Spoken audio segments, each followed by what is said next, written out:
আসো আসো, মাশাআল্লাহ মাশাআল্লাহ মাশাআল্লাহ। তাকায় দেখেন, এটা তো আপনাদেরই সন্তান, আপনাদেরই গর্ব।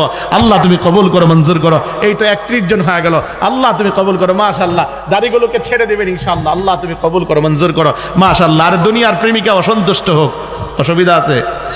এই তরুণরা বলো না, সমস্যা আছে? দুনিয়ার প্রেমিকা অসন্তুষ্ট হোক, দুনিয়ার বিবি অসন্তুষ্ট হোক, মাশাআল্লাহ আল্লাহ তুমি কবুল করো। এই তো কতজন হইল? 35 জনের কাছাকাছি মনে হয়।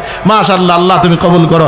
দুনিয়ার মানুষ অসন্তুষ্ট হোক, বাবা মা অসন্তুষ্ট হোক, কিন্তু আমার উপরে যদি আমার আল্লাহ তুষ্ট থাকে, আমার নবী তুষ্ট থাকে, আমার চিন্তা থাকবে না। জোরে কোন ঠিক কিনা?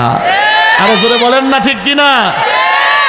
তুমি যখন ছোট্ট ছিলা, আমি আল্লাহ জেগে জেগে পাহারা দিয়েছি। তুমি যখন ওই অবস্থার ভিতরে তোমার মা অচেতন হয়ে ঘুমিয়েছে, হাত গিয়েছে, আমি আল্লাহ নিজে সেই হাত সরিয়ে দিয়েছি। বান্দা, আমি আল্লাহ সরাই দিছি।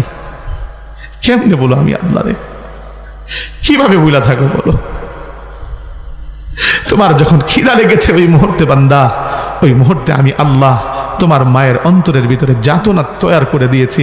তুমি আওয়াজ দিতে দেরি হয়েছে, তোমার মা জাগতে দেরি হয় নাই। ওটা আমি করছি,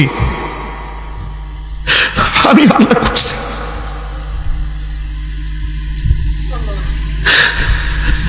কেমনে বুঝলা গেল বান্দা? আমি আল্লাহ তোমার সেই ব্যবস্থা করে দিয়েছি।